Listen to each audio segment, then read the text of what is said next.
Composing பண்ணும்பொழுது நம்ம முன்னாடி உட்கார டைரக்டர் தயாரிப்பாளர்கள் எல்லாம் ஓரளவு கொஞ்சம் இசையை பற்றி தெரிஞ்சிருந்தா நம்ம எல்லாம் குஷி ஆகிடும்.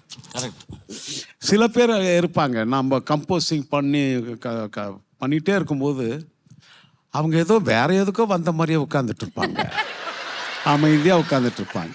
இந்த படத்துலேயே ஒரு பாட்டு இதுக்கு முன்னாடியே ஒரு படத்துக்கு போட்டிருந்தேன். அந்த பாட்டை அவங்க வேணான்னு சொல்லிட்டாங்க. இவங்க பாடின பாட்டு பாப்பு.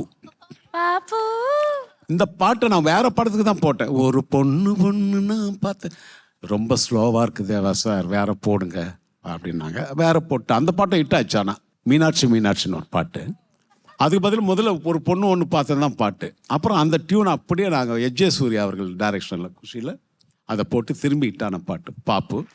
அந்த ஆல்பம் எல்லாமே எல்லா சாங்கும் நல்லா அது கம்போசிங். அப்போது அந்த கஷ்டமாக இருக்குமா, சில பேர் கூடலாம் உட்காந்து கம்போஸ் பண்ணுறது. முன்னாடியே டைரக்டர் இருப்பார், அவர் செவத்து அந்த பக்கம் 3 அசிஸ்டண்ட்டுங்க செவத்தில் சாஞ்சிக்கிட்டே உட்காந்துருப்பாங்க.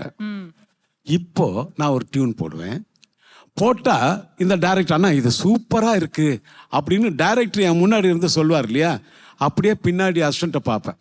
அவன் தலை சொருவிட்டு இருப்பான், நல்லா இல்லைன்னு அவங்க தலையில் அடிச்சுப்பாங்க.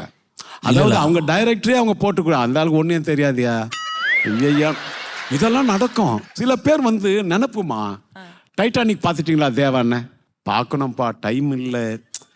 எங்கே எனக்கு டைம் இருக்குது, தேவி பேரண்ட் சொல்லி போய் பார்க்கணும் அப்படின்னு சொல்லுவேன். நீங்கள்லாம் பார்த்துட்டிங்களாப்பான்னு கேட்பேன் அசிஸ்டன்ட் டைரக்டருங்களா. பார்த்தனே, பேசுகிற அளவுக்கு ஒன்றும் இல்லை.